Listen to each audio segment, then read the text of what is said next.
Hello, I'm Jeff Gold, and welcome to another one of our Maverick Minutes. Today we have the great pleasure of being joined by Barbara Pickering. As many of you know, Barbara is a faculty member in our School of Communication. Barbara, thanks so much for being with us today. You're welcome.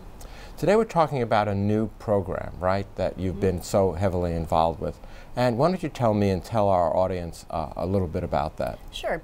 Beginning in fall of 2019, our students will have the opportunity to demonstrate the work that they do in community engagement in the classroom and in the community. And it will appear as a part of their transcript designation that they are a community engaged scholar. And it includes 4 components.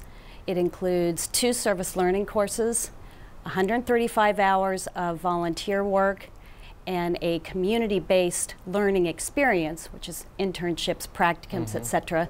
And then finally, reflection pieces that culminate the entire activities. Now, we do a lot of community service and service learning here at UNO. As a matter of fact, we're widely known, not just in our community, but across the country for all of the work that we do. So how is this different? This is a unique way to designate on the student's transcript. We looked at a number of things that are happening in other campuses. Most campuses only do this designating courses, and they may have a specific designation of what types of activities. We're more broad-based, and putting it on the transcript allows students to demonstrate to external stakeholders how they have participated in those community engagement efforts. So how might a student use this? You know, obviously they would take the required courses, they would do the service, and I'm sure they'd enjoy it thoroughly. But how might that impact their career? That's a great question. One of the things we discovered in working with ACDC is that employers want to know what is this community engagement, what is service learning?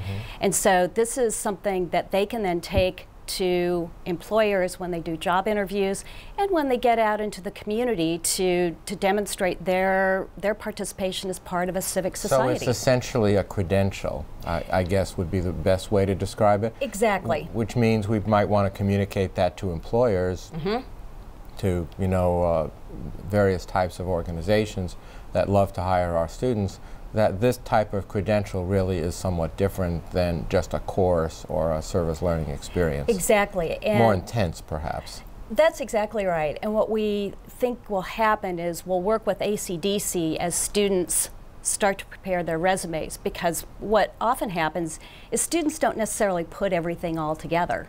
And so this will put it all together in a way that encourages them to reflect on the work that they've done over the course of the 4 different components. And is there any limitation to the number of students that we can enroll in this program?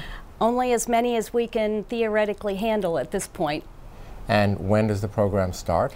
It will begin in the fall of 2019.